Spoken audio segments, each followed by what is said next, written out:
Megan Hicks of I Run Far, and I'm here in Chamonix Valley with Ryan Sands, a couple days ahead of the 2015 Ultra-Trail du Mont-Blanc. Hi Ryan. How's it going? Good, how are you doing? Good, thanks, yeah. Looking forward to Friday. So I just got here, you've been here for a couple weeks, how you feeling? Yeah, I've done quite a bit of running on the course. I think I've run about 130 odd Ks of it, and it looks pretty challenging and quite difficult, but I'm really looking forward to it. It's my first time running. It's a new challenge, so everything's quite fresh to me, and I'm super excited about the new adventure. So you've probably been here to the Alps before, but not done this race, not been on the course. Yes. What's been a surprise, or what's been a, hey, this is going to be really good about this race? Probably the surprise, like some of the times I've run on the course, the weather's been quite bad and quite challenging. That's cool.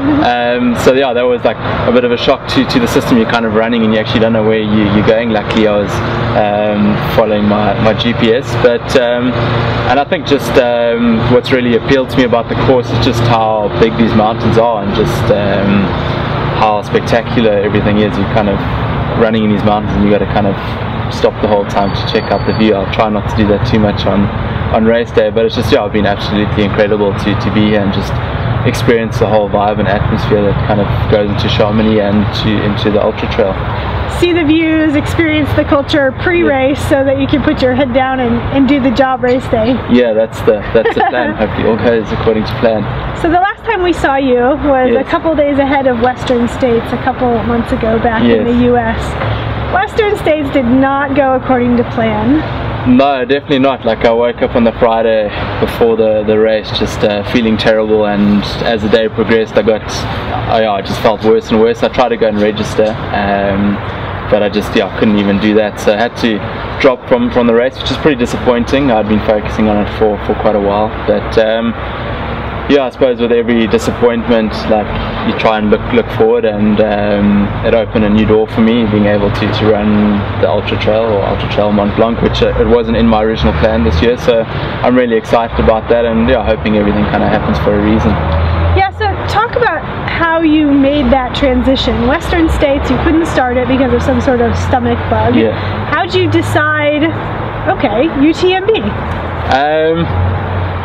Yeah, as I say, I was like quite disappointed and kind of down in the dumps for a couple of days, and I'd done a lot of training and I'd felt I was like in good shape and fairly fit, so yeah, I decided to, like, UTMB's always been a dream of mine, so I decided to give that a go. Obviously it's quite a different course to Western States, but yeah, over the last year or two I've started to do a lot more mountain running, so yeah, I just mixed up my training a bit, started getting in a lot more vert, and yeah, I'd like to think I'm in good shape. Like you said, I've been here for just over 2 weeks now, and run quite a bit on the course, and then gotten quite a lot of mountain running, so yeah, looking forward to it, so hopefully all goes according to plan. The men's field is deep, like really deep. Who are you looking forward to racing? Whose style do you think fits yours? Who might you see and spend time with out there? Yeah, I think obviously my typical strategy is normally to start off a bit slower and try and finish stronger. I've seen in the past from following UTMB that the guys start out really fast, so I think guys like Sage and Anders will go out really fast. Yeah, guys to stick with and key off. Haven't really given it too much thought. I think I'll try and focus on my own race. I think someone like McGill, if he's in good shape, will run a smart race. I think maybe sticking to someone like him probably be a good idea. But I think I'll just try and play it by ear and rather stick to running my own race and kind of trying to key off guys. Obviously, you do want to know how far ahead the guys are of you, or kind of what's happening up in front. But yeah, for me, I just try and focus on getting to the finish line as quick as I can. Quick as you can. This is, I mean, it's 100 miles, but it's, I don't know, it's a long 100 miles. Yes. The elevation change adds hours to it. Yes. I mean, best case scenario, it's still the better part of a day out there.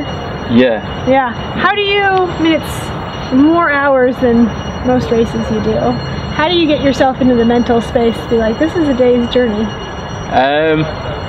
Yeah, I think I just try to break the race up into different stages. Like, I'll definitely kind of be focusing initially, I think, just to kind of get through the night phase, and then kind of focusing on the day. So yeah, just breaking it down into lots of little mini goals, like obviously at the different points you can be crude at, just kind of focusing getting from one point to the next, and just kind of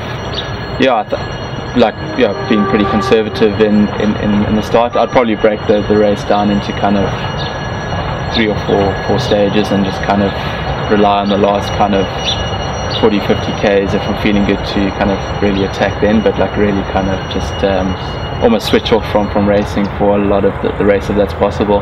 And also I think just the race is so incredibly beautiful that I'll try and take in a bit of the scenery, and like I said, just try and switch off from the racing and relax as much as possible for definitely the first half of the race. Ride the sceneries high a little bit?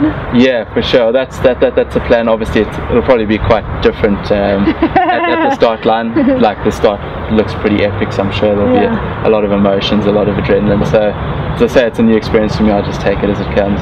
The night start. When you ask people about the night start, people either love it or they hate it.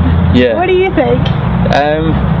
To be honest, I prefer running during the day, but like last year I did a couple of races at night. I also did the Drakensberg Traverse where we kind of ran through 2 nights, so I don't mind it too much. I'm fairly comfortable. And again, I think it's just mentally I find it quite challenging because you can't see anything around you. It's just kind of looking directly in front of you. Like living in your headlamp, right? Yeah, so time goes pretty slowly at times. So like that's why I said, like for me it's just to kind of get through the night phase first, and then kind of reassess how things are going and to take it from there.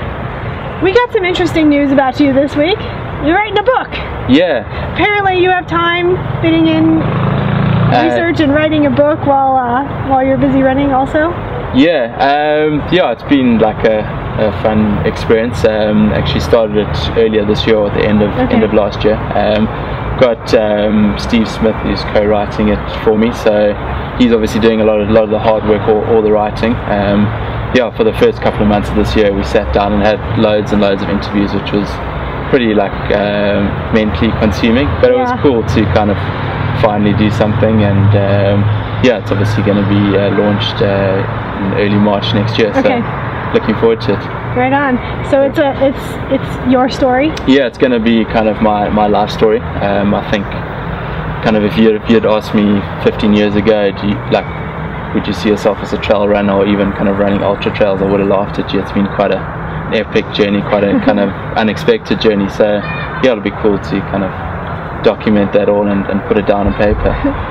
Last question for you. This is the Chamonix Valley. This place is famous for its glacé. There's ice cream on every street corner. Yes. Have you been enjoying it all? Yes, definitely the first few days I was, and then the Vanessa accused told me I was getting a bit fat, so I've had to try and tone down it, but Go back a little bit?